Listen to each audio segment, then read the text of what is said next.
नमस्कार साथियों, मैं कैमूर से संजय कुमार। साथियों, फिर से आपके सामने उसी जज्बे और उसी धैर्य के साथ मैं आपके सामने हाजिर हूं। साथियों, आज जो हमारे मुख्य मुद्दे हैं, रनिंग स्केल। आपने चर्चा सुना, रनिंग स्केल, चाहे हम प्राथमिक के हों, मध्य विद्यालय के हों, माध्यमिक के हों, हम किसी श्रेणी के हों, हम नियोजित हैं। बस हम नियोजित की बात कर रहे हैं। नियोजित हैं, नियोजित थे, नियोजित ही रहेंगे। हम अलग अलग नहीं बांट रहे हैं। चाहे हाई स्कूल हो, लाइब्रेरियन हो, जो भी हैं नियोजित हैं, मैं उनकी बात कर रहा हूं। सरकार ने रनिंग स्केल हमको जो 15 में दिया था सरकार ने, वो 7वें वेतन में हमको सरकार ने कुछ हमसे कटौती कर ली। ठीक है, हम लोगों को नियमावली में लिखा हुआ है, वो क्या है कि नियोजित शिक्षकों को लाभ के रूप में स्पष्ट लिखा हुआ है कि राज्य कर्मी की भांति। क्या क्या लाभ राज्य कर्मी की भांति? विचार कीजिए उस पे। वो शब्द जो लिखा हुआ है बहुत मार्केबल है, एचआरए और डीए, राज्य कर्मी की भांति। भैया वहीं पे वही पॉइंट वकील साहब से बात हुई, वही पॉइंट मजबूत है कि सरकार रनिंग स्केल में हमको जीत 99% है कि मिलेगी हम लोगों को। अभी रनिंग स्केल पर हमारे मधुबनी के भाई राकेश जी ने, प्रदीप जी ने केस फाइल किया है। हमसे भी चर्चा हुई उनसे विधिवत इस मुद्दे पे। चर्चा के बाद वकील साहब से भी बात हुई। तो कहने का मतलब है कि रनिंग स्केल में हमारे विजयी होने का चांस 99% है। क्योंकि आप जब हमको 5200 का स्केल दे रहे हैं, राज्य कर्मी को जो स्केल है वही स्केल हमको आपने दे दिया, हमको इंक्रीमेंट भी दे दिया, जोड़ दिया, फिर मामूली सी पॉइंट हमसे आपने दूर कर दिया। ठीक है, मात्र कुछ रुपयों की कमी आपने कर दिया। तो बस वही तो हमको चाहिए। जब एचआरए मेडिकल सब राज्य कर्मी की तरह, तो वो क्यों नहीं? वो रनिंग स्केल हमको दीजिए पूरा, जो हमसे आपने छीन लिया था। जब सब कुछ राज्य कर्मी की तरह दे ही रहे हैं तो वो भी देना पड़ेगा। हम उसके लिए लड़ेंगे और उम्मीद है ऊपर वाला चाहा तो बिल्कुल हम जीतेंगे। हौसला बुलंद रखिए। बस हम हारते कहां हैं समझने की चीज है, हमारी हार कहां हो जाती है, सबसे बड़ा मुद्दा यह है। हम हार क्यों जाते हैं? तो हम हार जाते हैं इसलिए कि जो हम शुरू करते हैं, शिक्षकों से चंदा का धंधा तो कर लेते हैं, लेकिन सोचते हैं, क्योंकि कुछ चीजें हैं, चर्चा होंगी, हम वकील साहब को भी देते हैं, लेकिन कम देते हैं। आम शिक्षक जान जाते हैं कि इतना वकील साहब को दिए, लेकिन उतना दिया नहीं जाता है। कमजोर कड़ी है, हम लाभ के लोभ में पड़ जाते हैं, स्वयं का लोभ, वहीं पे हम फंस जाते हैं और यही होते आया है। बहुत जबरदस्त हुआ है।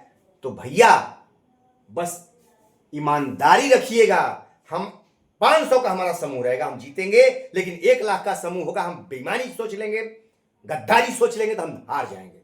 ये जान लीजिए इतना। और वही होते आया है, नहीं तो हम लोग कोई लड़ाई नहीं हारे होते आज। लेकिन अगर हम लड़ाई सब जीते ही जाएंगे तो हमारी नेतागिरी चलेगी कैसे? यहां तो नेतागिरी का भूत सवार है। वैसे ही साथियों, कुछ भाइयों ने मैसेज डाला था कि संजय जी पुराने संघों की बात नहीं करते हैं, आप केजरीवाल बनना चाहते हैं अकेले। अरे नहीं भैया, मैं केजरीवाल नहीं बनना चाहता हूं, हाथ जोड़ता हूं। मैं सुभाष चंद्र बोस बनना चाहता हूं, ठीक है। मैं कर्पूरी ठाकुर बनना चाहता हूं, जिस पर ईमानदारी का चस्पा हो वो मुझे चाहिए। मुझे नहीं चाहिए केजरीवाल। ऐसा चस्पा मत दीजिए मुझे, अपने पास रखिए। केजरीवाल बनिए आप, मुझे नहीं चाहिए। आप रखे रहिए अपने पास, आप बनिए। तो ऐसे ऐसे लोग कमेंट करते हैं, हंसी आती है मुझे। बरसों से चंदागिरी नेतागिरी की है, करते रहिए, उससे हमसे मतलब नहीं है। बस मेरा जो मिशन है वो मिशन है। तो उस मिशन में रनिंग स्केल है, साथी लेके चले हैं। लेकिन एक चीज आपको देने जा रहा हूं, नियोजित शिक्षकों को सारी सुविधा देने की तैयारी में सरकार, सक्षमता रूपी कांटे के निकलने का इंतजार। ये करंट न्यूज है, ब्रेकिंग न्यूज है, इसको आप ब्रेकिंग न्यूज कह सकते हैं। अभी मंत्रिमंडल की बैठकें चल रही हैं, कब ये न्यूज आ जाएगा, आपको ईपीएफ का लाभ कब घोषित हो जाएगा कोई नहीं जानता है। सरकार इस पे लगी हुई है, मंथन कर रही है, सरकार केस उठा ली है और इसकी तैयारी है देने की। हमें आपको नहीं, बहुत ईपीएफ से जो बंदा है, जैसा कि आपने देखा 700 रुपए पेंशन बढ़ा, बहुत सारी चीजें बढ़ रही हैं, तो ईपीएफ में भी जितने ईपीएफ वाले कर्मचारी हैं वो सारे लोग इंतजार कर रहे हैं, बिहार सरकार देने की तैयारी में है। ये मैं कह रहा हूं, संजय कुमार कैमूर दावे के साथ कहता हूं, ठोक के कहता हूं, देने की तैयारी में है सरकार, देगी, सब कुछ देगी, देखते तो जाइए। 220 दिनों से प्रतिदिन लगभग 8 घंटे नियोजित शिक्षकों के लिए लगातार कैमूर से संजय कुमार। दोस्तों, मैं 10 दिसंबर से आया हूं जब केस जीता, और मैं लगातार, साथियों, औसत निकाल दिएगा छुट्टी के दिनों में 1.5 घंटे से 2 घंटा मुझे वीडियो बनाने में लगता है। साथियों, 160 वीडियो में डाल चुका हूं, और प्रतिदिन ऐसे छुट्टी के दिनों में 12 घंटे और 14 घंटे हम आम शिक्षकों से बात करते हैं। ये शिक्षक बता सकते हैं पूरे बिहार से, छुपा नहीं है किसी से। मैंने त्याग, और अपने 7 महीने से मैं लगातार अपनी 5 इंद्रियों को खोल के रखा हूं और लगातार इनका उपयोग कर रहा हूं। थक भी नहीं रहा हूं, नहीं थकने का कारण आप हमारे नियोजित भाई हैं। और मैं लगातार, दोस्तों, औसत निकालिएगा तो 8 घंटे लगातार अपने नियोजित भाइयों के लिए देता हूं। अब सोच लीजिए, मैं इतनी लगा हुआ हूं जबरदस्त, क्यों? बचाने के लिए कि हम बच जाएं, गड्ढे में ना गिरें। फिर भी कोई गड्ढा में गिरता है तो मैं क्या कर सकता हूं? शौक से गिरिए, कोई दिक्कत नहीं है, मैं कुछ नहीं कर सकता। लेकिन मैं आखिरी सांस तक प्रयास करता हूं कि जो भाई बच जाएगा, कम से कम वो तो इस संजय कुमार का नाम जरूर लेगा। साथियों, ईपीएफ ग्रेच्युटी, इस पर भी जबरदस्त सारे लाभ आपको मिलने जा रहे हैं, और पूरा मुझे उम्मीद है कि चुनाव घोषणा से पहले बहुत सारी घोषणा हम लोगों के लिए हो जाएगी। इंतजार है मुझे। हमें जो कहा है कि हर विधायक को कोशिश कीजिए, मीटिंग कीजिए, सब ओपन कीजिए, आंदोलन नहीं, आंदोलन से बचिए, आंदोलन से भी बचिए। बांट रही है सरकार। क्या बुजुर्गों ने आंदोलन किया? नहीं किया। सरकार के मैनिफेस्टो में जो भी है वो देने जा रही है। बस आप एकता तो दिखाइए। आपने जो भी आंदोलन किए हैं वो एकता के चलते सरकार ने दिया था, लेकिन जो आज ये विशिष्ट का तोहफा आपको मिला है, उस आंदोलन का तोहफा है जिसमें आप लाठी, डंडे और पत्थरों का बौछार किए थे। कहीं ना कहीं आपसे बदला लिया गया है। तो शिक्षक हैं, बिल्कुल लड़िए, लेकिन एक लड़ने का तरीका है। हम गालियों से नहीं लड़ सकते, हम शिक्षक हैं। तो साथियों, मैं लगातार प्रयास कर रहा हूं, और मैं आप लोगों से हाथ जोड़ के प्रार्थना करता हूं कि साथियों, जो भी हैं, मेरे चैनल को सब्सक्राइब कर लीजिए, क्योंकि अब मैं अपना वीडियो ग्रुपों में नहीं डालूंगा। आप सीधे मेरे चैनल पर से देखिए, क्योंकि दुनिया भर के ग्रुपों में डालना पड़ता है, वो अच्छा नहीं लगता है। आपको अगर अच्छा लगे मेरा वीडियो तो चैनल सब्सक्राइब कर लीजिए और देखिए, लेकिन अब ग्रुपों में डालना ठीक नहीं लगता है। आप अधिक से अधिक मेरे चैनल को सब्सक्राइब कर लीजिए, क्योंकि पूर्व का एक मेरा चैनल था, वो दोस्तों अभी तक चालू नहीं हो पाया है। नहीं तो वो रहता तो एक ही रहता, अब तक बहुत लोग उसमें जुड़े हुए थे, लेकिन मैं कोशिश में लगा हुआ कि वो भी चैनल चालू हो जाए। अभी उस पर बात हुई है, जीमेल वो खोल ही नहीं रहा है, जो मेरी मोबाइल चोरी हुई थी। तो साथियों, आप सब्सक्राइब जरूर करें।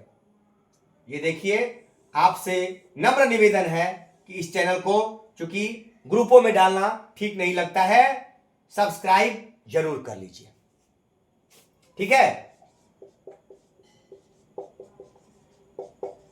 सब्सक्राइब जरूर कीजिए, और आपके जो भी मेरा सहयोग है मैं करता रहूंगा। जितनी मेरी सांसें चलती रहेंगी, जब तक सांस चलती रहेगी, ये मेरी धड़कन नियोजित इसमें है, मेरी धड़कनों में है, और मैं नियोजित हूं। अगर सरकार, कई साथी फोन आया कि भैया हम लोग परीक्षा दे देते हैं। मेरे भैया, आपकी जो इच्छा करो ना भाई, परीक्षा देने से अगर संतुष्टि मिल रही है तो दे दो। अरे भैया, लोग कह रहे हैं कि आप नहीं, आखिरी चांस, तो यही तो आखिरी चांस कह करके सरकार डराने का प्रयास की है। आखिरी चांस है, आखिरी चांस है, दे के परीक्षा पास हो जाइए, आ जाइए। डरिए, डरने वालों को कहीं जगह नहीं मिलती है। अरे आप इतना ध्यान रखिए कि दुनिया की कोई ताकत आपको हटा नहीं सकती है। अगर नियोजित को हटाने की बात आई तो इस देश से संविधान का नामो निशान मिट जाएगा, और ऐसा कभी नहीं होगा। लोकतंत्र है, संविधान है और रहेगा। नियोजित को हटाने का कोई प्रश्न ही नहीं उठता है। मैं विश्वास करता हूं, हमारे अंबेडकर जी ने जो संविधान दिया है वो संविधान खत्म नहीं होगा जब तक यहां लोकतंत्र रहेगा। तो जब तक लोकतंत्र रहेगा, हम नियोजित को कोई हटाने की साहस नहीं रखता है। ये मेरा चैलेंज है, आप नहीं हटाए जा सकते हैं, क्योंकि जब संविधान खत्म हो जाएगा, न्यायालय खत्म हो जाएगा, तो हम भी हट जाएंगे। नहीं, अगर न्यायालय रहेगा तो मैं चैलेंज देता हूं कि आप नहीं हटेंगे, कोई आपको छू नहीं सकता है। नमस्कार।